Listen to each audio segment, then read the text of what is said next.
वाले को दिखाई नहीं दे रहा। हमारे स्थानीय सांसद और केंद्र सरकार में राज्य मंत्री चौधरी कृष्णपाल गुर्जर जी, मंचासीन बाबा राव निहाल जी,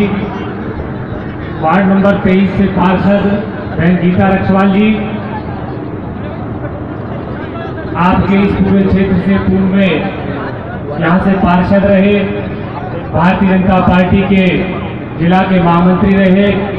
बड़े भाई ओम प्रकाश रक्षवाल जी, वार्ड नंबर 22 से पार्षद बड़े भाई बिल्लू पहलवान जी,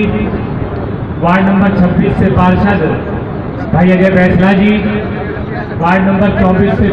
भाई रवि बढ़ाना जी, वार्ड नंबर 25 से दूसरे भाई रवि बढ़ाना जी, भारतीय जनता पार्टी के जिला के महामंत्री और मेरे साथी भाई सोनपाल छोकर जी, भारतीय जनता पार्टी के वरिष्ठ नेता अनिल नागर जी, तिलपत से पूर्व सरपंच और गिवेंट्स कमेटी के सदस्य भाई उमेश शर्मा जी और मंचासीन सभी पार्टी के मेरे वरिष्ठ नेतागण, आज इस उद्घाटन समारोह में यहाँ पर हजारों की संख्या में पधारे इस नहर पार क्षेत्र के सभी मेरे आदरणीय बुजुर्ग, मातृशक्ति, युवा साथी और प्यारे बच्चों, आज का ये दिन सही मायने में आज के इस त्योहार के दिन इस क्षेत्र के लिए अगर मैं कह सकता हूं तो सही मायनों में एक ऐतिहासिक दिन है। इस दिन का इंतजार दशकों से हमने किया है और यहाँ पर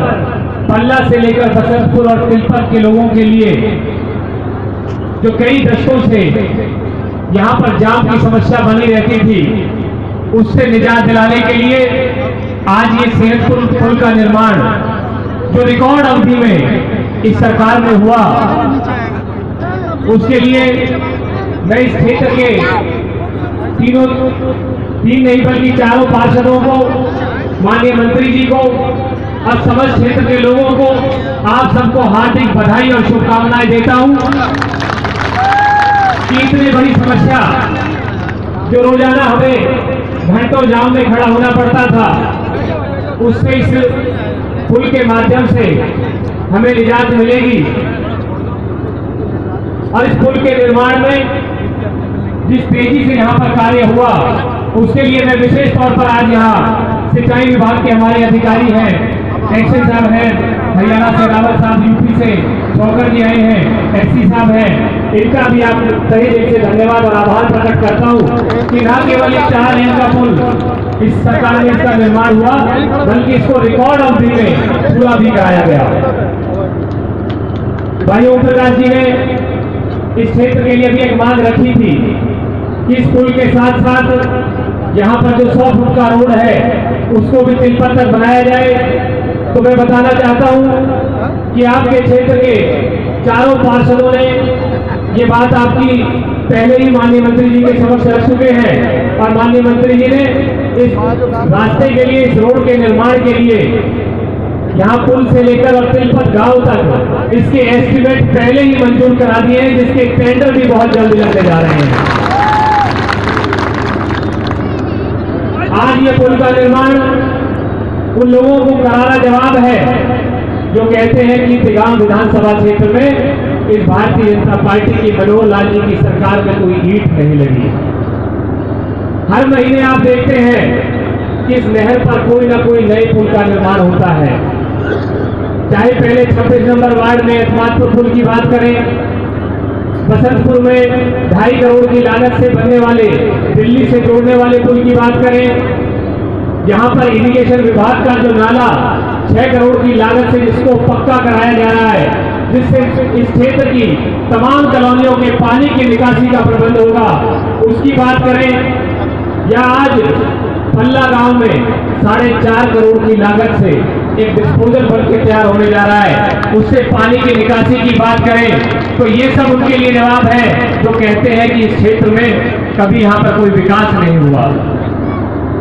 भाइयों, मैं एक बात और कहना चाहता हूँ कि जब भी मैं इस क्षेत्र में आपके बीच में यहाँ पर नई योजनाओं के लिए, नए रास्तों के निर्माण के लिए, नई गलियों के निर्माण के लिए आता हूँ तो आपके क्षेत्र के हमेशा पार्षद मुझे याद दिलाते हैं कि आप इस जो गली आज निर्माण होने जा रही है, इसकी जो साथ वाली गली है, इसके साथ वाला जो रास्ता है वो माननीय मंत्री जी ने और यहाँ से भारतीय जनता पार्टी के जो पूर्व में पार्षद रहे उन्होंने उसका निर्माण कार्य कराया था। उसके साथ वाली की बात करते हैं तो वो भी उन्होंने कराया है और जो बची हुई है उनका भी वही करा रहे हैं। तो मैं कई बार तो भाई ओम प्रकाश जी से और बिल्लू पहलवान जी से कई बार यहाँ पर आकर कहता हूँ कि आप इतनी सारी बातें और इतनी गलियों को गिनती क्यों कराते हैं। आप मेरे को एक बात यहाँ पर इस क्षेत्र के लोग बता दें कि कांग्रेस की सरकार केंद्र में, प्रदेश में और यहाँ नगर निगम सदन में तीनों जगह 10-10 साल तक लगातार रही, उन्हीं के सांसद भी रहे, उनके पार्षद भी रहे। इतनी गलियों का, इतने रास्तों के बारे में चर्चा करने की आवश्यकता नहीं है। इस नहर पार क्षेत्र में तो पूरे क्षेत्र में कोई रास्ता, कोई सड़क बना दे जिसका निर्माण कार्य उन्होंने कराया है, तो हमें इतनी सारी व्याख्यान करने की आवश्यकता नहीं होगी। उनके द्वारा इस क्षेत्र में एक पैसे का विकास नहीं कराया गया। आज वो बात करते हैं कि इस क्षेत्र में एक ईंट नहीं लगी। जब वो यहाँ से विधायक नहीं थे तो कहते थे सारे काम विधायक के होते हैं, विधायक के जिम्मे विकास की जिम्मेदारी होती है।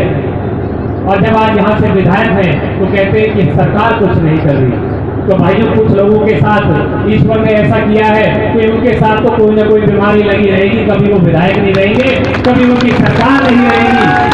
लेकिन जिन लोगों को सही मायने में विकास करना है, जिनकी इच्छा शक्ति है, उस क्षेत्र का विकास करना चाहते हैं, वो निश्चित तौर पर चाहे पक्ष में रहे या विपक्ष में रहे, अपने क्षेत्र का विकास कराते हैं। आप यहाँ पर उदाहरण के तौर पर देखें, विपक्ष में रहते हुए चौधरी कृष्णपाल जी ने पल्ला से लेकर बसंतपुर तक की सड़क का निर्माण कराया, विभिन्न रास्तों के निर्माण कराए। पूर्व में पल्ला से लेकर तिलपत तक इंटरलॉकिंग टाइलों का रास्ता विपक्ष में रहते हुए बनाया और आज सरकार बनने के बाद आज ही के दिन पल्ला से लेकर तिलपत तक लगभग 7.5 करोड़ की लागत से 4 लेन का रास्ता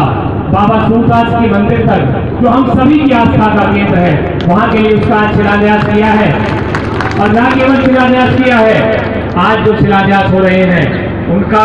रिकॉर्ड अवधि में, इसी कार्यकाल में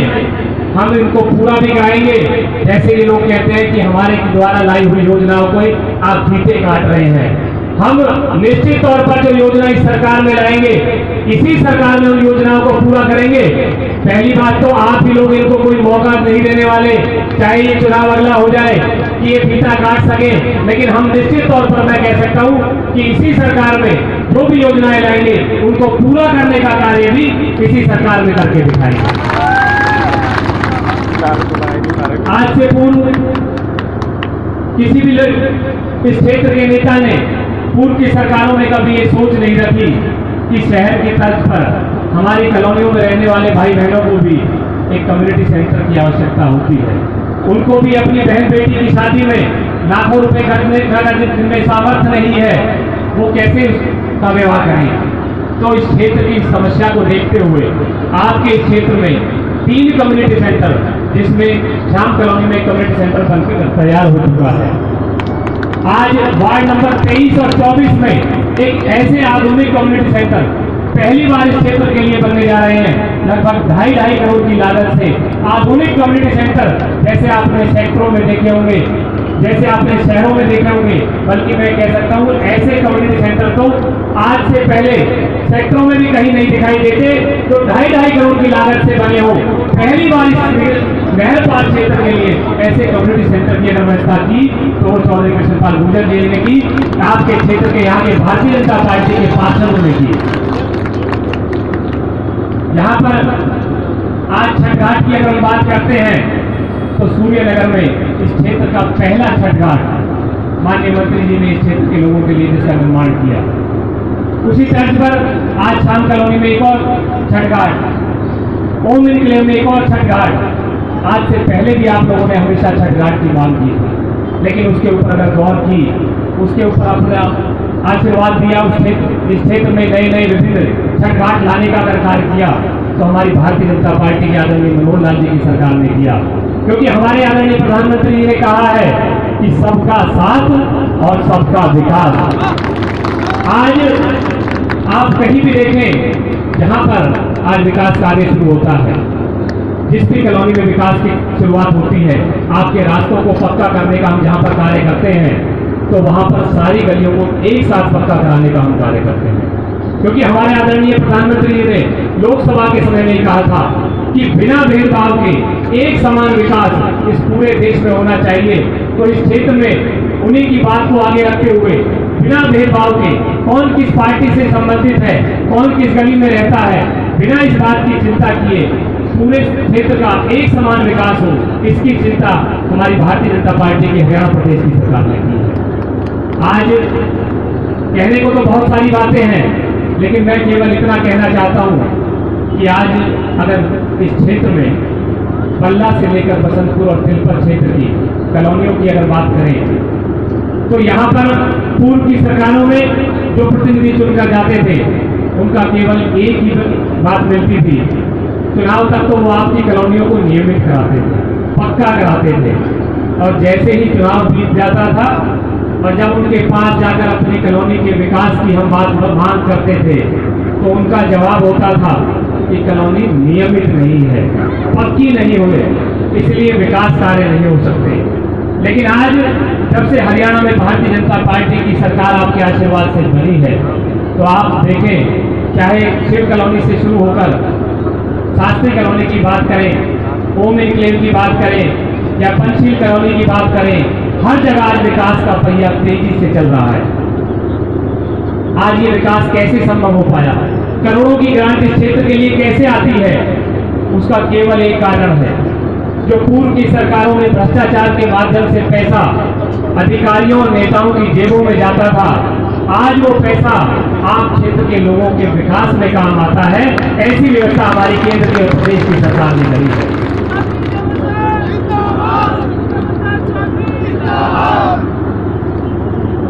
आज यहाँ पर अर्बन हेल्थ सेंटर की अगर बात करें, तो शेखपुर में नया अर्बन हेल्थ सेंटर पास कराने का कार्य माननीय मंत्री जी ने हमारे क्षेत्र के लोगों के लिए किया है। रास्तों के निर्माण की हो बात हो, गलियों के निर्माण की बात हो, स्कूल को अपग्रेड कराने की बात हो, तो जितने भी विकास कार्य इस क्षेत्र में हुए हैं, वो भारतीय जनता पार्टी और भारतीय जनता पार्टी के नुमाइंदों के द्वारा कराए गए। कंपनी का लेकिन कुछ लोग तो केवल यहाँ पर केवल और केवल राजनीति करने आते हैं। जो पहले पल्ला पुल की मांग करते थे, विधानसभा के चुनाव के समय में आपके इस क्षेत्र में मैंने आपसे एक बात कही थी कि आपके आशीर्वाद से ये तो तय है कि इस बार हरियाणा प्रदेश में भारतीय जनता पार्टी की सरकार बनेगी, और उस सरकार के गठन के बाद इस क्षेत्र की जो सबसे बड़ी समस्या है, जो पल्ला के पुल पर जाम लगता है, उससे हम निजात दिलाएंगे। लेकिन पल्ला पर पुल ना बनाकर, पल्ला के पुल की बात तो सबने की, पूर्व की सरकार में भी सबने रखी, हम पल्ला पर पुल नहीं बनाएंगे। हम अगर पुल बनाएंगे तो बांध रोड पर पुल बनाएंगे, क्योंकि बांध रोड पर अगर पुल बनेगा तो 4 लेन का बन सकता है, और पल्ला पर अगर पुल बनेगा तो केवल 2 लेन का पुल बनेगा। और वो पुल अगर बना तो निश्चित तौर पर हमारे पल्ला गांव के लोगों का, वहां के आसपास के क्षेत्र के लोगों का जो रोजगार दुकानों के रूप में वो करते हैं, दुकान अपनी चलाते हैं, अपना रोजगार करते हैं, उन दुकानों को तोड़ना पड़ेगा। तो हम किसी का भी रोजगार छीनने का काम नहीं करेंगे। इसीलिए यहाँ पर आज 4 लेन का एक भव्य पुल आज आपको माननीय मंत्री जी ने यहाँ पर आकर समर्पित किया है। इस क्षेत्र की एक बहुत बड़ी दशकों पुरानी जो मांग थी, उसको पूर्ण किया है। आज यहाँ पर आपने देखा होगा, बीते चुनावों में भाई ओम प्रकाश जी ने भी बात कही थी कि पल्ला के पुल पर 10 वर्षों तक पूर्व की कांग्रेस की सरकार हमेशा राजनीति करती रही। हर बार जैसे ही चुनाव आता था उस पुल को पास कर देती थी, और चुनाव के बीत जाने के बाद भाई उमेश सरपंच जी कई बार कहते हैं कि वो होर्डिंग जो खंभों पे लगते थे उनमें धन्यवाद हो जाता था, उन्हीं में पुल बन जाता था। यहाँ पर धन्यवाद अगर हुआ है तो पुल आज आपके सामने तैयार होकर हुआ है। तो मैं एक बार ज़्यादा न समय लेते हुए, क्योंकि हमारे इस क्षेत्र के लिए पूर्व की सरकारों से भी बहुत लंबी लड़ाई बाबा राम निहाल जी ने इस मांग के लिए लड़ी है, और उन्होंने दिखाया है कि जो सामाजिक क्षेत्र के कार्यकर्ता हैं वो किसी पार्टी से संबंध न रखकर उस क्षेत्र की समस्या के लिए, उसके समाधान के लिए जो भी व्यक्ति आगे आता है उसके कंधे से कंधा मिलाकर साथ देते हैं। इसीलिए आज आप भी हमारे यहाँ पर पधारे हैं। एक बार पुनः मैं बाबा राम निहाल जी का भी धन्यवाद करता हूँ, आपका अभिनंदन करता हूँ कि आप लोगों ने इस मांग में शामिल होकर आज ये जो भव्य कार्यक्रम हुआ आज में शिरकत की। एक बार